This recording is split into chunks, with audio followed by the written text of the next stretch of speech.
Hello, and welcome to my first election coverage, live from the Spartan newsroom. I'm Skylar Ashley. We're live all day today with our first ever election coverage coming to you from Michigan State's campus. Our guest this morning is Professor Frederick Fico, Emeritus Professor at MSU and international expert on fairness and balance in election coverage. How are you doing today? Good, thank you, and thanks for getting me here. I'm delighted to be in this newsroom. I think it's everything a School of Journalism should be doing to serve its students and the public. So ask away and I'll try to answer. Okay, your research consists mostly on election coverage, correct? Election coverage and also coverage of social and political conflict generally. So I've studied elections at various levels, from Senate down to State House.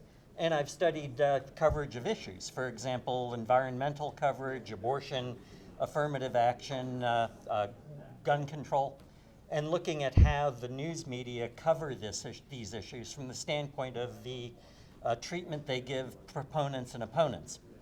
Now, does this consist exclusively of the United States media, or do you look at foreign countries? It's consisted exclusively of U.S. media in my professional career, but many scholars are doing landmark and wonderful research nationally. And we have, if you look at the School of Journalism faculty, you could see that international representation.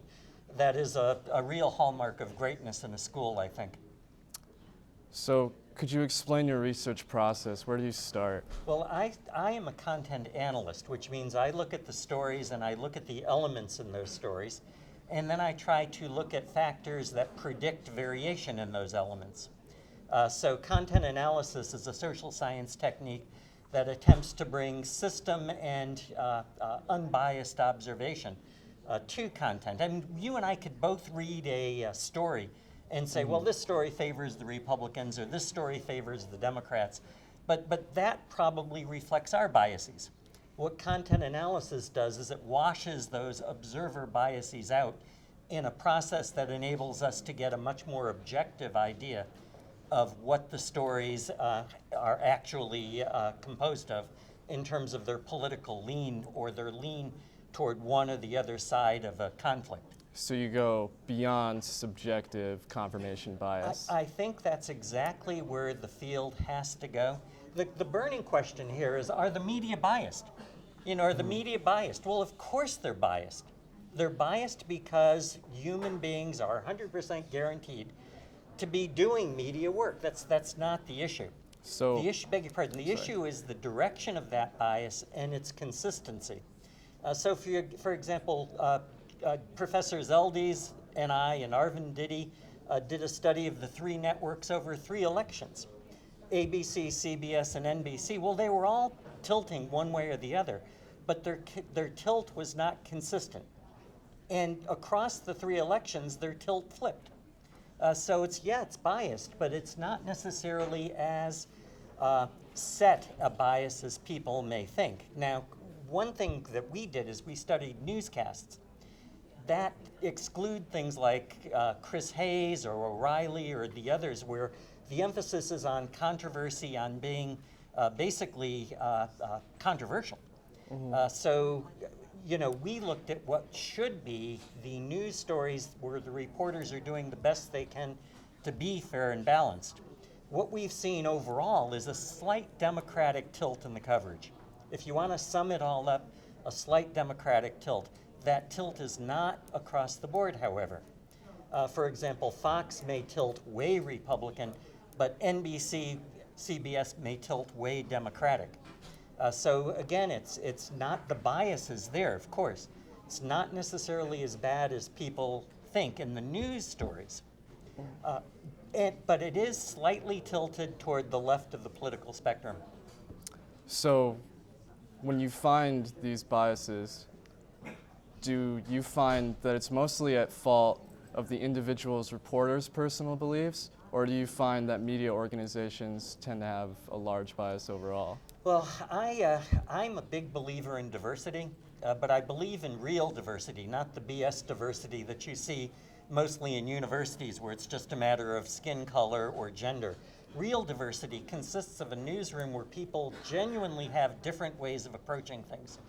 In that kind of a newsroom, even though every individual might be biased, as a whole, the newsroom achieves a better effort in covering the news fairly and balanced and without prejudice toward particular groups. The problem is that we see less and less real diversity in newsrooms for really fairly clear sociological reasons. Diversity tends to get driven out. It gets driven out because people are comfortable with their own points of view. The people who are not comfortable with those points of view drift out.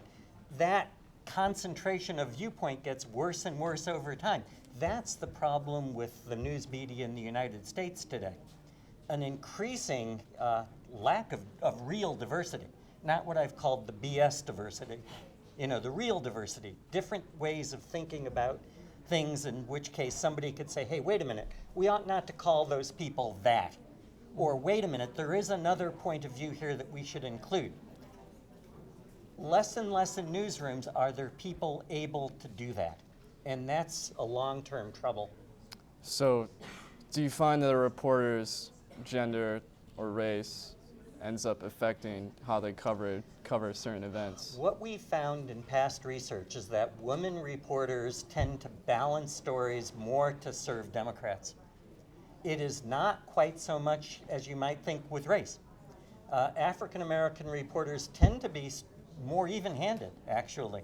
The real bias, if you want to put it to gender, is to one factor, is more likely to be gender. And I'm not, even though the tilt is Democrat, if you look at women in more Republican-leaning news organizations, they tilt more Republican. So it's something about what's happening in newsrooms in terms of reporter training. And specifically, again, getting back to that diversity issue, what's going on there? Okay, so you talk about a left-leaning bias, or slight one, right? Just slight? Yeah. So we've heard from Republican voters that they've criticized the media's coverage of Trump. Do you think that's a reflection of bias, or have his actions been objectively worth criticizing? First off, everyone's actions are objectively worth criticizing. There isn't anything that any outrage that candidate A has said that candidate B has not equaled. The question is whether the coverage is even-handed. What we found in 2004, for example, was that there was a lot of attention by the media to George Bush's National Guard scandal. Way less attention to John Kerry's Swift vote scandal, even though the two were very, very similar.